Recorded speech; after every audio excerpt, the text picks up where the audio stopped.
নমস্কার। লোকসভা ভোটের আগে মোদী সরকারের বড় ঘোষণা, বিনামূল্যে বিদ্যুৎ দেওয়া হবে। প্রতি মাসে ৩০০ ইউনিট বিদ্যুৎ সম্পূর্ণ বিনামূল্যে। এই নিয়ে আমরা আলোচনা করব। তার আগে আপনারা অবশ্যই আমার চ্যানেলটি সাবস্ক্রাইব করে নেবেন। দেখুন, এখানে লিখেছে বিনামূল্যে বিদ্যুৎ, প্রতি মাসে ৩০০ ইউনিট বিদ্যুৎ সম্পূর্ণ বিনামূল্যে পাবেন ভারতের ১ কোটি পরিবার।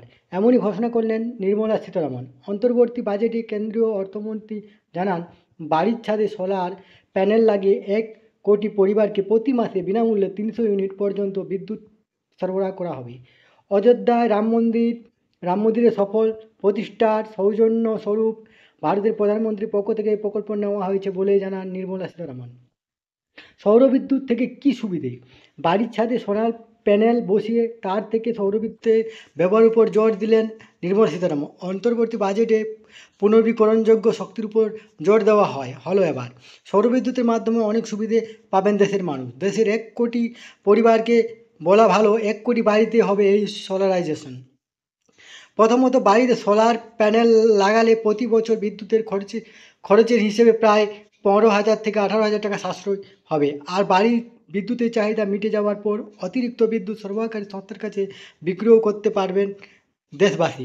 দ্বিতীয়ত, সৌরবিদ্যুতের সাহায্যে খুব সহজে ইলেকট্রিক ভেহিকেল চার্জ দেওয়া যাবে, আর তা অনেকটাই সাশ্রয়ী হবে বলে দাবি করা হয়েছে। সৌরবিদ্যুতের সরবরাহ এবং ইনস্টলেশনের মাধ্যমে একটা উদ্যোক্তা গোষ্ঠী উঠে আসতে পারে। ক্ষুদ্র পরিসরে হলেও এই ক্ষেত্রে একটা ব্যবসায়িক সম্ভাবনা গড়ে ওঠার দিক ইঙ্গিত করেছেন নির্মলা সীতারামন।